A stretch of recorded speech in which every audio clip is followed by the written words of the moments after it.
Okay, let's get through some of these, or let's try to get through these. Just because I do want to. I want to just go through it. Because I haven't seen all of them, and I didn't give my opinions on which ones I would vote for, which I think are going to win. So these are the Game Awards announcements for everything this year. Obviously, I already know. Everyone knows my pick for Game of the Year. It's going to be Clair Obscur Expedition 33. That, hands down, was the experience for me this year. Everyone knows. Everyone saw me stream that. Hands down, my favorite game of the year. Not only that, it's made its way onto my top 5 games of all time immediately. Like, as soon as I played it, and then once I beat it, I had confirmed it was in my top 5 favorite games of all time. And I truly believe Clair Obscur is going to be one of those games that is going to be talked about in 5, 10 years, 15 years as an amazing or as an amazing RPG. It's going to be one that it's talked about for sure for years to come. And the second you tried to refresh it, my whole PC freaked out when I tried to do that. Heretic and Misery agree, yeah. What are the other 3 after FF6? That's easy. FF6 is my favorite game of all time. After that, I have to put, it's weird because I get stuck here because I want to say Tactics, but it would be Ocarina of Time technically. Then I would say Tactics. Then I would say Bloodborne. And then Expedition 33 would be my top 5 games of all time. Weird, I know. But and I'll have my moments where I'm not okay with those, but those are hands down my top 5. Those have been games that have impacted me in some way, shape, form, or another, that they've stuck with me for the longest time. Yo, what's up, Valkian? How you doing, man? Continuing on. Okay, let's get through this. I don't want to get caught up talking about all that. We could talk about that later. We could talk about that later, like off stream. What our favorite games of all times are, or we can even use backlog to track that stuff. Best art direction. Again, for me, it's going to be Clair Obscur. Like, I, not to sound biased, but a lot of these are going to be Clair Obscur for me.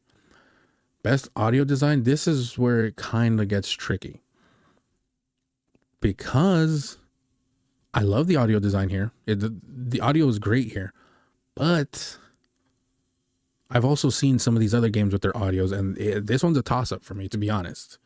You've been trying to vote for the Game Awards, but the nominees section, yeah, it's been buggy I just tried doing it, Valkian, and it damn near crashed my website. It damn near crashed my stream because the website was crashing. No, I know audio design isn't the soundtrack. I'm talking about like the design of the ambiance of the world itself. Like, for me, this could be one of 2 things. Obviously, Clair Obscur, yes, I could favor it. Battlefield, I can say, could do it for me in audio design because of the realisticness of war. Obviously, the way things break, the way the tanks sound, the way the guns sound, the way everything is when you're running, the way you're hitting things, the way you, obviously that. Outside of that, I didn't see too much of Yote, but I've heard good things about Yote, and if it's anything like Ghost of Tsushima, I could see that. I could see Yote contends for this one. Silent Hill F, I don't think so too much. Silent Hill F can get creepy, but I don't think it would win best audio design in terms of, because you hear the monsters or just like the quietness of what is, going on. If I had to say here, realistically, I'm either going to put it on Battlefield or Ghost of Yote. Best game direction, I'm going with Expedition 33 wholeheartedly. I love the story, where it went from start to finish, how it pulled you, the beginning of Expedition 33, from where it pulls you to where it takes you. Phenomenal. Fucking Death Stranding. See, the thing is, I can't really talk too much because I didn't play all of these games. Split Fiction, I have heard good things about. Never played it.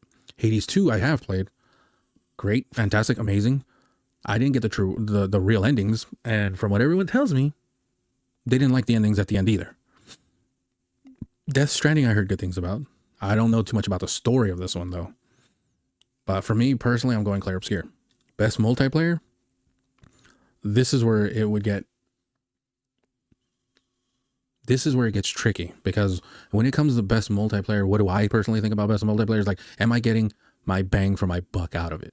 Night Rain, I can see myself enjoying, but I feel like, again, I could fall off of that. Same thing with Battlefield. Arc Raiders, I didn't try because I'm not really big on extraction shooters.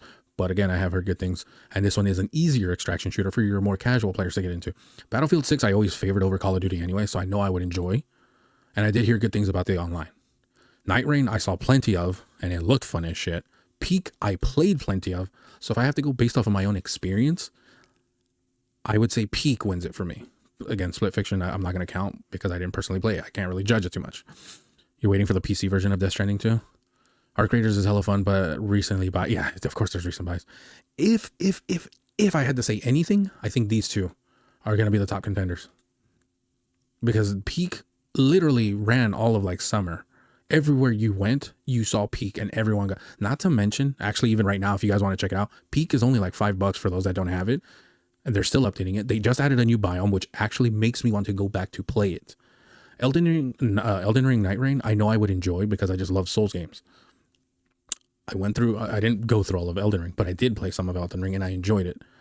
Putting that in a multiplayer perspective where you can choose a different class with a roguelike, I feel like that, yes, phenomenal. It would seem amazing, obviously. So if I had to personally say, it's going to be these two, but if I really had to choose, I'm going to put my money on Peak just because I'm going based off of my experience. The new zone, yeah, I want to go back to play, and I think I'm going to do that this weekend, Connor, for community night. Yeah, Peak for sure is going to win the audience vote. Whether it wins the actual vote, I don't know, but I think it's going to come down to one of these two, personally. Split Fiction is probably really good, but feels different. Split Fiction, if it's like anything like how, you have to play A Way Out, or what was this other one? The other game they did with the parents that were going through the divorce. I forget what it's called. It Takes Two. Yeah, thank you, Valken. It Takes Two. If it's anything like that, yes, it's going to be a fun time to play. But the problem for me is, and this is where I kind of get this multiplayer. This is only 2 players. And it's a 2-player run. Personally, this is how I look at it. Yes, it has a story built into it, and it's co-op. You do it with somebody. You go all the way through. I feel like that's it. That's all you would get. But Peak, you can play by yourself with 1 person, 2 or 3 other people. Mods, you can make the lobbies way bigger. Elden Ring, obviously, you can go with a team of 3, up to 3. Every run is different. Split Fiction, to me, personally, it's just one thing all the way through. There's a narrative to it. It's a story. You go through. It's never a different experience online. Battlefield 6 is the same thing, and Arc Raiders would be the same thing. Like, these two, I feel like, have the most variety because they have the different game modes. Elden Ring, obviously, is just a lot of fun because it's Elden Ring, but in a roguelike aspect. Peak, again, is because the biomes change every time. The map changes every day, so there's always a new randomness that you have to relearn what's going on. You can maybe switch characters and do 2 runs. Yeah, maybe, but it still doesn't change the outcome. I mean, maybe they're like, obviously, yes, there are probably different endings, but it's very limited to how much you're going to get out of it. Best narrative, you already know where I'm going with this. I'm going Clair Obscur, hands down. Clair Obscur's Expedition 33 is gonna clean house for me here. Although I've heard good things about Kingdom Come. I didn't even talk about it here. The Game of the Year nominations, I forgot to talk about it. Clair Obscur 33, Expedition 33, Death Stranding 2, Donkey Kong Bonanza, I already knew. Hades 2, I didn't expect to be on here. Hollow Knight Silksong, I did expect to be here. Kingdom Come Deliverance, I did not expect to be on here, to be honest. Truthfully, I did not expect these two to be here. Outside of Clair Obscur 33, Expedition 33, I think the other big nominee for me that could take it is probably either DK, because it's a Nintendo game and it is hella fun and I do have to go back to it. But after that, I don't know. Not to say like I don't care for this game, but it's just this game hasn't grasped me because I've personally never like looked into them. Have I heard really good things? Absolutely. But I still think Death Stranding, I think, is a better take on it for me personally. I think these would be like the big hitters here. Where were we? Best narrative, best performance. This is rough because I love so many of these performances, and half of these are from Expedition 33. If I really had any say, I want Charlie Cox to take it for his role as Gustav. Nothing against Ben Starr. I love Ben Starr. He's a beautiful, phenomenal voice actor. Jennifer English would also be my next best bet, but me personally, I want Charlie Cox. However, I have seen a lot of the voice line, like some of the moments from Erika Ishii. Her performance is amazing in Ghost of Yotei. Troy Baker, we already know as Indiana Jones. I don't know if anyone ever played Indiana Jones, but he does very well to not, I wouldn't say imitate, emanate Harrison Ford as Indiana Jones. He does pretty well to try to emanate a lot of the quips and the quirks that Harrison Ford did in the movies into the game. So I will give him credit for that. Silent Hill F, again, I didn't really pay attention too much to. I really didn't see too much of this game. But if I'm really going, I want Charlie Cox to take it. However, I feel Jennifer English may win. My vote is Charlie, but I feel she'll take it. I feel she will take the performance. Best score in music, again, any one of these I feel can win. I've listened to plenty of the music from all of these games, but Clair Obscur has my vote here, obviously. I'm gonna use my bias because I played it the most. I fell in love. I found myself listening to that OST outside of the game so much. I'd be at work listening to it. I'd be in the gym. I'd be anywhere. I'd be on my way out to like hang out with my buddies, still listening to it. So for me, yes, it's Clair Obscur. Death Stranding might take it for the sake of external copywritten music. Maybe. But I think when you think best score in music, I think personally, it should go for originality. I feel like it should go for originality of the score, not because there's already standing songs that they're just using. See, this is another tough one because like Renoir's theme is absolutely fucking amazing. If I were to listen to Renoir's theme as I'm like about to fail a set at the gym, that shit will motivate me to hit fucking personal records at the gym. For best action, this is tough. You would think, but don't forget who larger voted. Yeah, I know that, Connor. It's always a leaning bias there, but best action, I'm not gonna consider these two. Doom: The Dark Ages fell off so fucking quickly. It came and went so quickly that I heard no one talk about it after like 2 weeks of it coming out. Battlefield 6, you expect it to be super big action. It's a fucking military boomer shooter everywhere. Best action, honestly, I feel is gonna come down to these two. I feel it's gonna come down to, I don't know if you guys, let me zoom in on some of these actually so you guys can see them better. It's gonna come down to these two. And personally, I want Ninja Gaiden 4. Personally. Not to say the other games aren't good. I'm not saying any of these are bad. Shinobi was good. Ninja Gaiden is good. Difficult as shit. Hades 2 is good. Doom: The Dark Ages didn't play, but it's Doom. You know, you're not going to get much crazier than what Doom is. And then Battlefield. You're getting your other run-of-the-mill Battlefield shooter of a campaign. They always have their moments.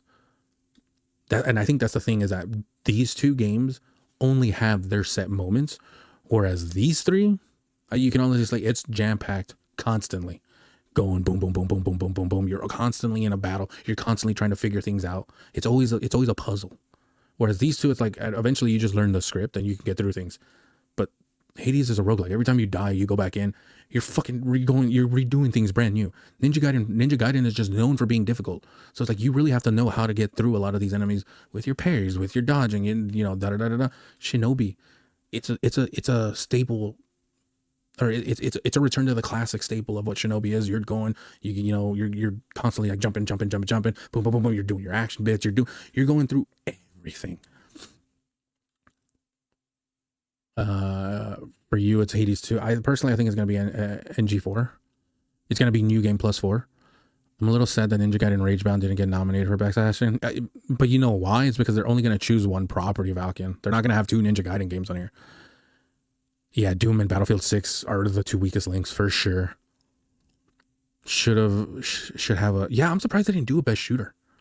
Or is there a best shooter and they just didn't put it on there? Action adventure is a dumb non-genre. Yeah. Literally anything is action adventure. Yeah, of course. Best action adventure game: Death Stranding, Ghost of Yotei, Hollow Knight, Silksong, Indiana Jones. Like already, I can tell you right now, these two are the weakest link. I'm not even going to consider them. It's going to come down to one of these three. Hands down, I can already tell you it's going to come down to one of these three. And if I really had to narrow it down, it's going to be these two. Just because I feel like there's still a bit of an aspect of a walking simulator with Death Stranding, not too heavy on the action adventure. And even then, if I had to really take into consideration, why is Silksong on that list? Platform, Metroidvania. I don't know how they decide some of this stuff, but if I'm really sticking to this, Ghost of Yotei. But if by action adventure they mean including platformer, Metroidvania, and all and it has its constant action and difficulty, Silksong takes it. But for best action adventure, my vote is Yotei. for sure is going to be Yote. Best family game? See, here's the thing. Is Donkey Kong really a family game just because you can use the 2-person thing with Pauline? I'm like, this game, trash. I despise this game. This game is okay too. If I really had to say, it's going to be Lego Party or Sonic Racing. It's Nintendo first party. Obviously, yes. I know, like, it's the obvious one. It's like, oh, Nintendo's representation has to be there because there's always some bias in the industry. Totally understandable. And if I really, like, if I'm narrowing it down between Lego Party and Sonic Racing Crossroads, yeah, like you guys, Sonic Racing takes it. I feel Sonic Racing stood around more than Mario Kart World, because I'll tell you this right now. When's the last time anyone mentioned Mario Kart World? Especially since they had no planned DLC for it. They had nothing like really left. They were like, oh, here's this $80 game and you can just unlock everything and here it is. And that's it. Like after, I don't even want to say the first month. I want to say after the first 3 weeks of this game coming out, people stopped talking about it. And then people were focusing on DK Bonanza. Everyone was like, where's DK Bonanza? If I had to say best family game, a game that a whole family can enjoy all together at once, Lego Party, Mario Kart, and Sonic Crossroads are the ones that fit that category for me. And yes, I know you can make the argument, oh, well, families can take turns playing this because it's a good, wholesome story. Same thing with Lego Voyagers. It's a 2-player little Lego thing where you guys go around figuring out the puzzles to get the 2 little 1x1 pieces to the end of the, whatever. And then Donkey Kong Bonanza, again, it's literally a Donkey Kong game, which again, you can have little kids play as Pauline or whatever. You can have the kids get in on it, whatever, I understand. But if I'm looking at it from a whole aspect of, if I have a family of 4, me, my wife, my 2 kids, and we can all play at the same time, or we all wanted to play at the same time, Lego Party, Mario Kart World, Sonic Racing Crossroads are the ones that fit that. And of those 3, because it's Lego, I don't think it's big enough.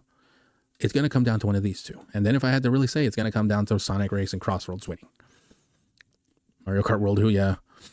I mean, when has anyone brought up the Switch 2 existing outside of the directives? Yeah, that's true. I get the feeling that Mario Kart World is a game that is nicely designed like a car, but the tank empties too quickly. Yeah, that's a good way to put it, Valken. That's an excellent way to put it. My ideal family game would be similar to what Little Big Planet was back in its prime. Oh, Little Big Planet was nice. Best fighting game? Oh, this is rough. This, not that good. The PC version of this was trash. So only the consoles really are the one to go, but yeah. Capcom Fighting Collection 2, yes, it's cool, but it's just a fighting game collection, so I don't think so. Virtua Fighter 5 Revo is just an updated version of Virtua Fighter 5, which I get, yeah, they added all the pizzazz stuff, but it's not new. Like, let me just tell you that one right now. It's not new. This game is old.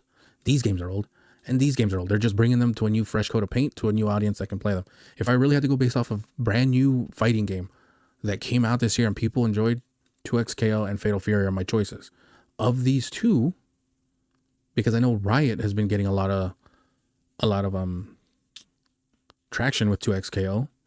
It's been pretty good, but my choice is Fatal Fury City of the Wolves, just because of the simpleness of it. Had its DLC passes, the crossovers of including Ken and Chun-Li in it, just the constant updating. It's a full game. This came out technically as a beta, so they've been updating it little by little, and then they released it as like a full open beta where anyone can join. So my choice is gonna go with Fatal Fury City of the Wolves. MK Legacy needs a lot of fixes. Yeah, I've heard a lot of that. Yeah, this is the nostalgia. These 2 are the nostalgia. This is just like, oh, hey, we're working on a new Virtua Fighter, but to hold you over, we're going to re-release our last Virtua Fighter. I chose Virtua Fighter 4 despite it's not a new game. It's been a while since we last saw a VF game in the spotlight. Yeah, that's true, but I still don't think it's enough, Valken. I don't want Riot to win, but for once, they're the lesser of the 2 problematic releases. Best independent game. Now, this is a problem, but you guys already know what I'm going to choose. But it's a problem altogether. Why? Because every single one of these games is a fucking banger. They're absolute fucking hitters in their own way. Hollow Knight Silksong, the beloved sequel to the game that everyone's been waiting 7 years for. Great platformer Metroidvania. Fantastic. Build off the original and gives you more of it. Same thing with Hades 2. This time you're playing as his sister. Similar to Hades 1, but They made her own unique character with her own unique weapons, her own unique story. Again, builds off the original and gives you more. Blueprints. You're talking about, this is a roguelike fucking puzzle, room by room. You're figuring out the story of what's going on in this mansion. And I didn't even realize it was a roguelike until I saw people playing it, where it's like, you start each day and you set your paths. And it's like, oh, if you don't make the right moves, you can lock yourself out. And that's it. That's your day. You have to then go back out. You have to go through, you know, like, and figuring out the puzzles little by little, and then figuring out the story little by little, because the more you play through and you get to a completion run, you unlock more of the story. Or the game purposely hits you to a cap where you're like, oh no, you have to, like, essentially end the game. Like, it ends your run. Boom, you start fresh again. And then here you go. Ball X Pit, has, from what I've seen, has just been a fun ass game of, I don't even know how to fucking describe this. It's like a new age brick breaker, but with more, because there's like a city building aspect to it that you can unlock new characters, new power-ups, etc., etc. But at the core of it, the base core of it is like, it looks like one of those brick breaker things where you play as a character, but it's also like a bullet hell, because you're dodging the enemies as they come down to you, and you're like running around across with your fucking character. Like, you know, obviously you're taking enemies out and da-da-da-da-da. Absolem is just a sweet roguelike beat 'em up. It's fucking good, and it has a nice co-op to it. So that's a problem with this category, is that even if Clair Obscur doesn't win, by some chance, if it doesn't win, I would be happy with any one of those games winning. My choice, obviously, is going to be Clair Obscur, wholeheartedly. But if by some chance it doesn't win and any other game wins, I will not be upset. I will actually be like, you know what? That was a fucking toss-up, because every single one of those games is a banger. Hands down, every single one of those. And no one can argue that. And they're completely different corners of the indie space. Yeah, each one is a different, completely, like, genre, completely different, like, corner, story, everything. It's a roguelike iterative progression brick breaker vamp survivor. Like, oh, okay. Oh, I guess, yeah. I guess that's how you could classify a Ball X Pit. The real indies are the top 3. My brain wants Absolem to get it, but I literally just hit 24 hours of Ball X. You know, I mean, yeah. I'll chuck rocks at you. Strong kick rocks. Wow. Best mobile game. I don't know any of these, but I already know which one's gonna win. The fucking horse racing. Like, this, I forgot came out. This, I don't even know what this is. Like, I know it's a Destiny mobile game, but what the fuck? Sonic Rumble recently came out, I guess you could say, here in the States. And it's been fun, yeah. Woo-Wah, obviously, is like the biggest one here, the staple one. It's been out the longest. But in terms of popularity and everything that I heard, this was the one that everyone fucking lost their shit for. This one is going to win wholeheartedly. Best ongoing game? Not this one for sure. People were disappointed with Dawn Trail. I don't think it's going to win it. People did not like Dawn Trail's story and how it ended, so I don't think it's going to win it. Helldivers 2 had a resurgence because of the Xbox stuff. I can see that winning. Fortnite is Fortnite. Plain and simple. Fortnite just has some of the sickest fucking collabs ever. And it's been ongoing for what? 10 plus years now? Helldivers 2 is tearing its engine apart with each update. Yeah, well, even though I've yet to play Silksong, I'm such a Hollow Knight stan. Hey, that's fair. That's fair, Valken, because I'm an Expedition 33 stan, so I already told you guys, my bias, if I see Expedition 33, it automatically gets my vote in that category. So you ain't got to defend it. Rumble is macro transaction nightmare, yeah. And then Marvel Rivals, still ongoing, still going supportive, still does what it does, but it did drop because of certain things. No Man's Sky, I forgot even exists. If I'm really gonna choose, my choice is going Helldivers. But I think it's gonna be between these two.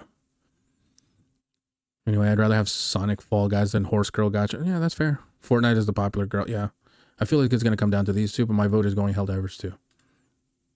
So reminder, No Man's Sky is still going with the new insane update. Yeah. Best RPG, you already know. You already know my vote is going there. Monster Hunter Wilds had a rocky fucking performance when it first came out, and it didn't get much better. They kept updating it, yes, but it didn't get much better. Kingdom Come Deliverance 2, I can see being the one that competes with it. Avowed came and went. Let's just call that what it is. It came and went. because everyone was like, "Oh yeah, this is gonna be like a Skyrim killer." What? Or not, I don't even know if they said Skyrim killer, but it's supposed to be something similar to that. Fine, and it was good, but I feel again, it just like it like had its one round and then just dropped. Outer Worlds 2, didn't hear much past that. It's like, yeah, it's a pretty good game, but that's about it. Like, it improves from the first one, but that's not saying much when the first one was still pretty meh. My choice is coming down to these two. It'll be between these two for sure, but my choice is clear. It's gonna be Clear Obscure, hands down. You already know that. Should have removed a Valve from the list. Yeah, could have. Best sports/racing game. I mean, I think Sonic Crossworld takes this one. I'm not too big on sports games. I don't really play sports games. I haven't played sports games actually in years, like more than 15 years since I played a sports game. So I'm not really too versed on this, but I'm just going to say Sonic Crossworlds. Best strategy sim game. You guys already know where I'm going with this. Final Fantasy Tactics. Actually, I'm still currently playing it, and you guys already, and I just said it, it's my second favorite Final Fantasy game of all time, and it's my third favorite game of all time. Not to say none of these are good. I'm not familiar with these four. Well, I should say I'm not familiar with these three. I know what 2 Point Museum is, but even then, I would say it would be coming down to these two. And I can see Civ outpacing this by just a hair. But personally, I'm going Tactics on this one. Going from Seafood or Rematch was such a bizarre direction for Slow. Oh, they did that? I don't even know what Rematch is. Rematch had potential, but it took too long on cross-platform and can't decide if it's competitive or arcade. The Alters is pretty great from what I've seen. I don't even know what the Alters is. Alters is great, but not Final Fantasy Tactics. Yeah, Tactics favorite of all time. Alters is more base management/builder. Oh, okay. Strategy and sim are not fucking comparable. Yeah, see, that's the thing, how some of these categories get kind of oomphed together. Like, I feel strategy, like, should just be its own category. Like an SRPG and a sim are two different things. Because even you can say, like, a life sim game, they're two different games. Rematch is a soccer game from the Seafood devs. Oh. Yeah, so if I'm going here, yeah, it's Tactics all the way. Best VR/AR game? I have no idea because I don't know any of these. And once again, there's no horror category. Of course there isn't. I don't even know. I can't even vote on this because I'm not familiar with VR or anything of this sort. So I'm not going to vote for this. Best adaptation. Minecraft movie, Devil May Cry, Splinter Cell Deathwatch, The Last of Us Season 2, Until Dawn. I'll tell you right now, no. For sure, no. Splinter Cell Deathwatch recently came out. I didn't get to watch it. Minecraft movie, I did hear good things about. Until Dawn, I didn't really hear much about. And I heard that it didn't even adapt correctly. It's going to be one of these two. I'm guessing. And even then, if I had to choose, I would say the Minecraft movie. Because I didn't like the Devil May Cry anime that came out. I get they're setting up their own universe. And it's supposed to be separate from the games. But they butchered some of those characters. Like, they dropped the ball with them, and I didn't like it. I mean, the action was cool. But I didn't fully, like, say I was invested. Like how I was with Castlevania. Like, with Castlevania, I was like, oh, shit, I need more. Like, Devil May Cry was cool, but I don't know. It didn't stick with me. Arshinker needs to lose that blank check Netflix. Yeah, that's true. That anime is fucking offensive. Yeah. The lack of Sonic 3 baffled you. You love the MC, but that anime better not win. Yeah, see, okay, so you guys are on the same boat. So I guess we would say Minecraft is the movie, is the Minecraft movie is the winner here. Community support, what does that even mean? I don't even know how, like, what do they mean by community support? Like updates for the game? Wouldn't that just be best ongoing? Oh, they mean specifically like how they engage with the community. Oh, right there. Final Fantasy 14 for sure, I think wins that one. Yeah, I mean, Helldivers 2 can, but I feel they're always more in tune with their community and getting the information out and getting things out constantly, more than anyone. Even when I'm all over any social media, I see more of this over any of the other games. Especially since, like, they, after the base game and when they got into A Realm Reborn and Heaven's War, they have been constantly transparent with their community, with every update, everything that they do, everything that's going on. If problems get brought up, they're immediately acknowledged. Baldur's Gate, yes, Larian Studios obviously does a good job with updating the game and keeping things fresh, but they have the history of it. They have the constantness of it. Also, external integrated mod support. I mean, they used to have this. They used to have mod support. You know what's funny? I feel like this game never really needs anything in terms of community and stuff like that. I just feel like Epic just drops an update and says, oh, here's our next collab, and here's when the update's going to happen. You guys can't play during this time, and that's it. Helldivers 2 does a good job, too, with keeping up with its community. But personally, I'm going Final Fantasy 14 here. Best debut indie game. Yeah, I already said it. If Clair Obscure's on the list, I'm going with them. Dispatch currently can be a good competitive. Megabonk, same thing. Like, I'm not going to be mad about any of these. I wouldn't be mad with any of these. Winning. Well, I don't even know what this one is. Despelote. I can tell you that one. I mean, I personally don't know it. I've never played it. I don't think I've seen any gameplay of it, really. I feel like the one guy teams needs to win that one. But I wouldn't be upset if any other game won it that wasn't Clair Obscure. Because again, as I discussed, Blueprints was fantastic. Dispatch has been fantastic so far. Megabonk. Like in the past month, I've seen people, it took people by storm. Isn't that the one I showed you on the Nexus demo of Despelote? Maybe. I'm not too entirely sure. Games for Impact. I have no idea. I really don't even care. I really couldn't even tell you. So I'm not going to vote because I really don't know. Best esports game? Honestly, I'm thinking it's that. Honestly, I think League of Legends is going to take it. Because it's always the most popular and it always has the one that has the most revenue and the biggest crowds. My personal choice would be Counter-Strike 2. But I think League of Legends is taking it. Best esports athlete? The only person I'm familiar with here is Menard. And that's because I follow the FGC a lot and he's won quite a lot of titles. Some of the other guys, I don't know. He's the only one that I know for sure. I mean, he's also a representative of the Latin community. And I know I believe he won Street Fighter 6 at Evo.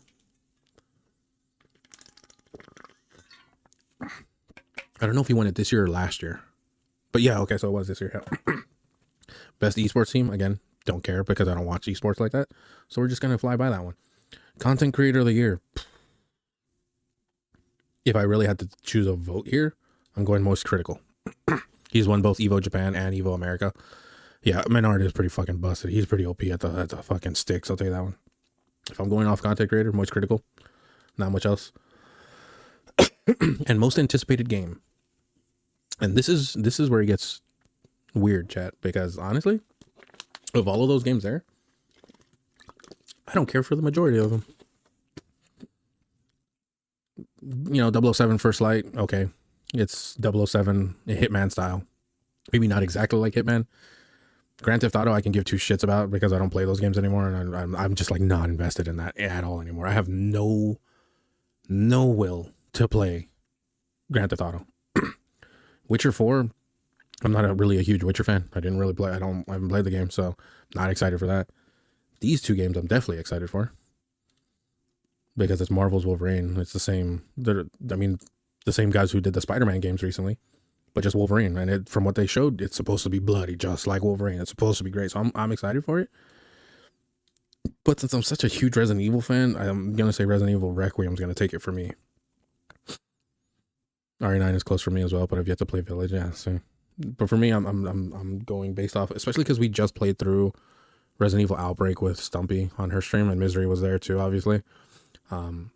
Especially because it confirms some character. This plays off of some of the characters from Outbreak that I'm just like, okay, now I'm invested because Outbreak are some of my favorite games from Resident Evil. So for me personally, Resident Evil Requiem is gonna be it. Yeah, you don't care either. Yeah. And I think that's it, right? Yeah, this is all just comments and stuff. All right, chat. Cool. Well, that's it. At least we got to go through. That's what I wanted to do.